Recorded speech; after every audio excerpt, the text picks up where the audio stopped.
Hello everyone and welcome back to my channel. My name is Manjeet Singh and I am a medical student here in Georgia.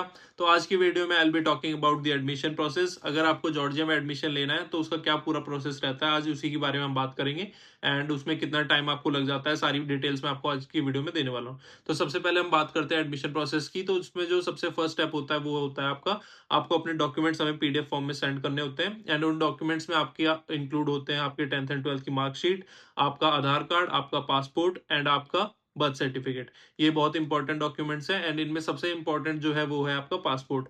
तो अगर आपका passport आपके पास नहीं होता है तो आपका प्रोसेस शुरू नहीं होता है। तो सबसे पहले आपको अपना पासपोर्ट अप्लाई कर सकते हैं एंड जब वो आ जाता है तो आप अपने सारे डॉक्यूमेंट्स हमें एक पीडीएफ फॉर्म में भेजेंगे, फॉर्मेट में भेजेंगे एंड उसके बाद हम आपका इंटरव्यू के लिए अप्लाई करेंगे यूनिवर्सिटी में। तो जैसे ही आपका इंटरव्यू के लिए डेट आ जाती है उसके बाद आपका यूनिवर्सिटी एक इंटरव्यू लेती है। इंटरव्यू में वही नॉर्मल क्वेश्चंस, आपकी इंग्लिश चेक होती है, बाकी इतना हार्ड नहीं होता है। तो जैसे ही आपका इंटरव्यू हो गया उसके बाद आपका आता है एक्सेप्टेंस लेटर। एक्सेप्टेंस लेटर आने का मतलब है कि आप यूनिवर्सिटी आपको फॉर्मली इनवाइट कर रही है कि आप एडमिशन ले सकते हैं एंड आप अपना प्रोसेस आगे शुरू कर सकते हैं। तो जैसे ही आपका एक्सेप्टेंस लेटर आ जाता है उसके बाद आपको अपनी सेमेस्टर की फीस भरनी पड़ती है, जो कि आपका टोटल अमाउंट का हाफ होगा। जितना भी आपकी फीस है यूनिवर्सिटी की उसका आधा अमाउंट आपको यूनिवर्सिटी में भरना पड़ेगा एंड उसके जो भी बैंक अकाउंट के डिटेल्स होते हैं वो सारे एक्सेप्टेंस लेटर पे मेंशन होंगे। तो उसी अकाउंट में आपको सारा पैसा भेजना होता है एंड किसी भी एजेंट को आपको पैसे देने की जरूरत नहीं है क्योंकि आपको डायरेक्टली यूनिवर्सिटी को पे करना पड़ता है अमाउंट। एंड जो एक्सेप्टेंस लेटर भी आपका होता है वो फ्री ऑफ कॉस्ट होता है, हम उसका कोई भी चार्जेस नहीं लेते हैं।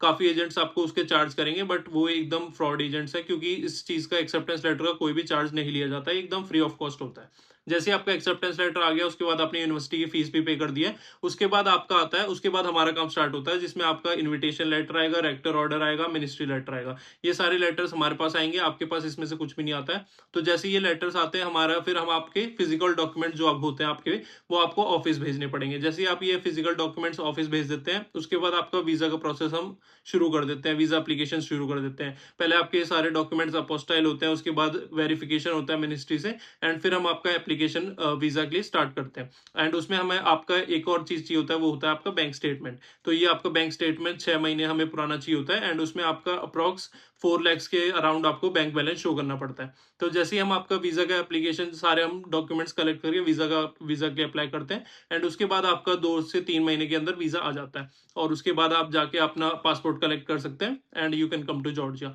तो इस पूरे प्रोसेस में जितना मैंने आपको शुरू से एक्सेप्टेंस लेटर से लगी लास्ट तक जितना मैंने आपको बताया, इसमें मिनिमम आपके आप मान सकते हैं 3 to 4 months लगते हैं एंड कभी कभी ये टाइम थोड़ा बढ़ भी जाता है क्योंकि अभी काफी बच्चे एडमिशन ले रहे हैं जॉर्जिया में, तो थोड़ा सा प्रोसेसिंग टाइम बढ़ भी जाता है। जितनी भी टॉप यूनिवर्सिटीज है उनके एडमिशन ओपन हो चुके हैं। अगर आपको कोई भी और क्वेरी है किसी यूनिवर्सिटी के बारे में या फिर आपको एडमिशन अपना बेस्ट यूनिवर्सिटीज में कराना है तो you can contact me on my WhatsApp and then we can proceed further. Thank you.